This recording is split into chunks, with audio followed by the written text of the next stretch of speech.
We took it all. We brought them to our land. An endless night, ember hot and icy cold. The rage of the earth. We made this curse. Carved it in the blood on our backs. We did not see.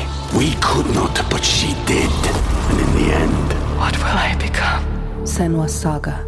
Hellblade 2. Play it now with Game Pass. In this episode, we'll delve into the fascinating story of Henry VIII, a king known for his robust health and love for physical activities, and the medical care he received from Thomas Wendy, one of his trusted physicians. We'll explore Wendy's journey from a humble background to becoming a fellow of Gonville Hall, attracting a high-end clientele from the peerage and the royal family, and eventually serving 3 successive Tudor monarchs on their deathbeds. Join us as we take a journey through the life and times of one of England's most iconic monarchs and his trusted physician. The Tudors Dynasty Podcast.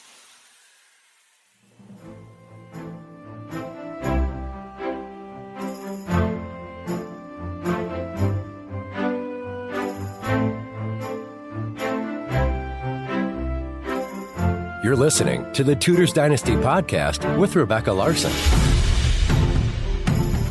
In his early years, Henry VIII enjoyed robust health, with the exception of a bout of smallpox in 1514 and occasional malaria, which actually was prevalent in the marshlands of England at the time, starting about 1521.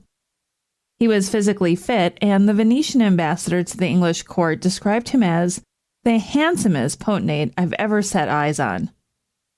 Henry was taller than average, with a well-formed calf, fair and bright complexion, auburn hair combed straight and short in the French fashion, and a round face so striking that it would have been considered attractive on a woman.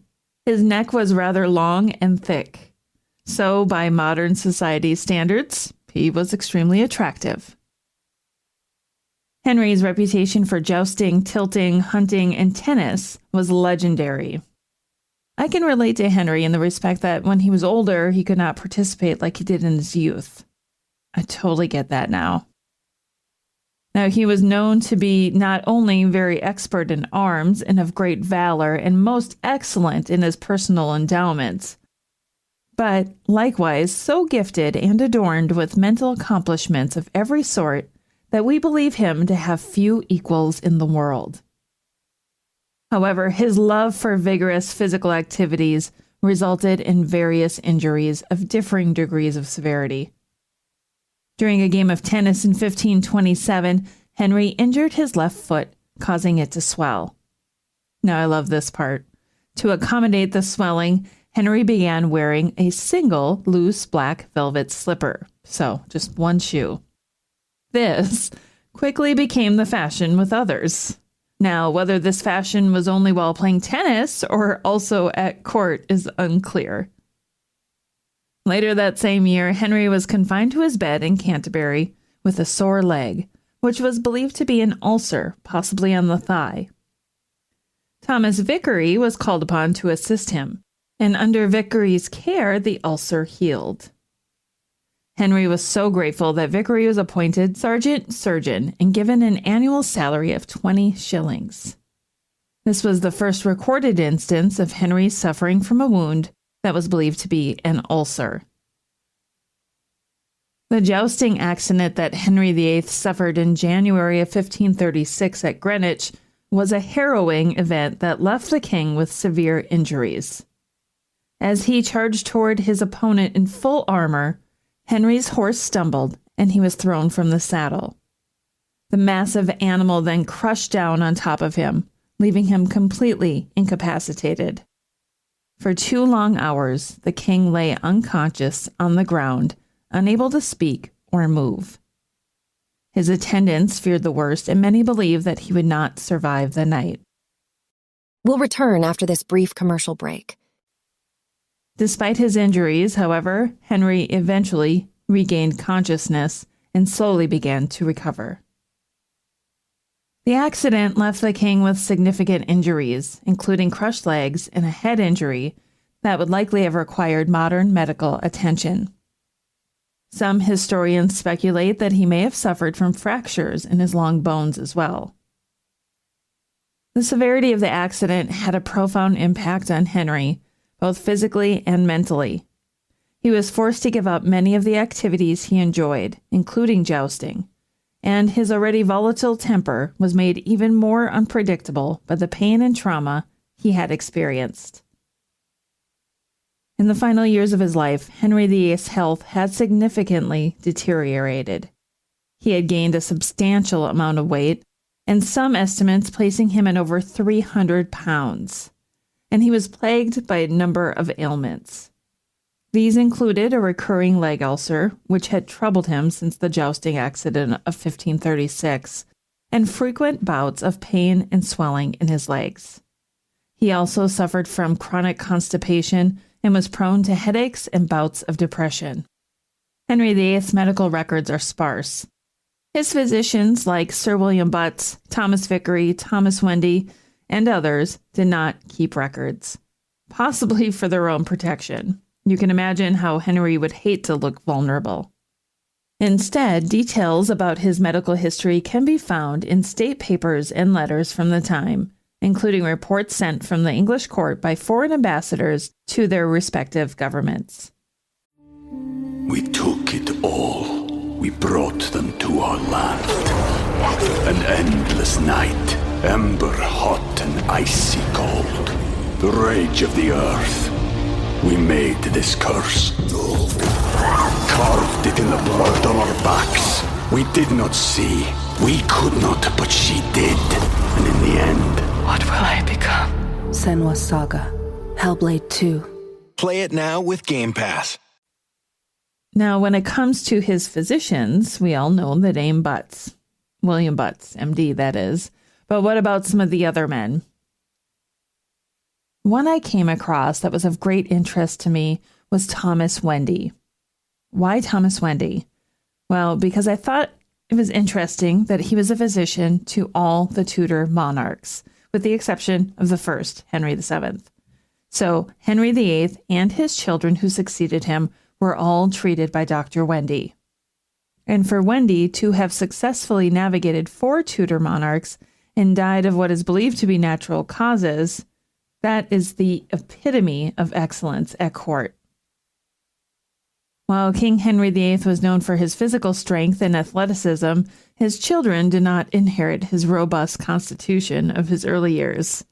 Edward VI, Mary I, and Elizabeth I all suffered from a number of health problems throughout their lives. Edward VI is sometimes referred to as having been frail and sickly, with a weak constitution that left him vulnerable to a variety of illnesses. Mary I was also plagued by health problems, including menstrual irregularities, abdominal pain, and swelling in her limbs. Elizabeth I suffered from a number of health issues as well, including smallpox and a series of bouts with malaria. And Thomas Wendy served them all. Since his story is less familiar, let's take a look at Thomas Wendy. Thomas Wendy was born about 1500, and he came from humble beginnings as a member of a Suffolk yeoman family, believed to have originated from the town of Wendy in Cambridgeshire. Despite his modest upbringing, Wendy's intelligence and dedication led him to earn his arts degree in 1522 from Cambridge, before pursuing his medical studies in Italy. After returning to Cambridge in 1527, Thomas Wendy was granted leave of absence in 1527 to 28, which many suspect was for further foreign travel. Wendy's worldly travels and experiences are reflected in his will, which includes a generous bequest to a bookbinder in Venice. Wendy was also known for his altruism, leaving money in his will for the poor kinsfolk in Suffolk. After returning to Cambridge, Wendy spent his entire adult life as a fellow of Gonville Hall, serving as its president at some point before 1559. As a skilled physician, Wendy's reputation quickly spread, attracting a high-end clientele from the peerage and royal family. One of his early patrons was Henry Percy, 5th Earl of Northumberland, who granted Wendy a coveted annuity from Fountains Abbey in Yorkshire in July 1534. The Earl, who was a major benefactor of the abbey, played a key role in securing this generous grant for his physician. But Wendy's ties to the Earl extended far beyond the realm of medicine. The two men executed a deed in 1535, transferring Percy lands in Sussex to the crown. Wendy also carried several letters from the Earl to Cromwell in 1536 and 1537, underscoring his status as a trusted confidant. When the Earl fell ill in June 1537, Wendy was at his side, attending to his medical needs in his final hours. In June 1541, Thomas Wendy made a significant investment in purchasing the manor of Heslingfield, which he settled on himself and his wife. William Paget, a trusted friend and ally, was among the people who helped make the transaction possible.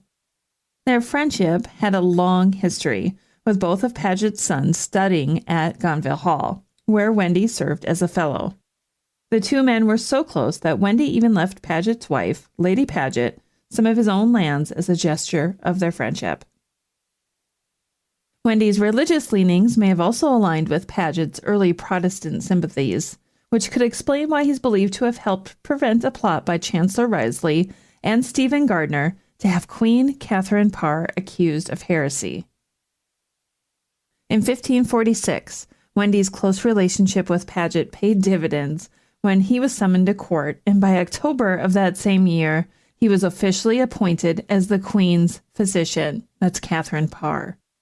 Wendy's loyal service to the Queen led to his appointment as the King's physician and attending to him during his final illness. In fact, Wendy even witnessed the King's will, which granted him a substantial legacy of £100. Wendy's experience as a physician was well respected. It's possible that his connection to William Butts, whom we previously mentioned, and was also a fellow of Gonville Hall, played a role in his appointment as the King's physician. Wendy's career as a physician benefited greatly from the poor health of the Tudor monarchs he served from 1546 onwards. His exceptional medical prowess earned him the distinct honor of being called upon by not one, but three successive monarchs on their deathbeds: Edward VI, Queen Mary I, and Elizabeth I. Such was his reputation that when Elizabeth I came into power, he quickly sought out a pardon, which was granted, allowing him to continue serving as royal physician. Dr. Thomas Wendy died on the 11th of May, 1560, having been born in the time of Henry VII, and died in the time of his granddaughter, Elizabeth I, in 1560. Thanks for listening to this episode of the Tudors Dynasty Podcast. You can follow and support the Tudors Dynasty Podcast on Facebook, Twitter, Instagram, and Patreon @Tudors Dynasty.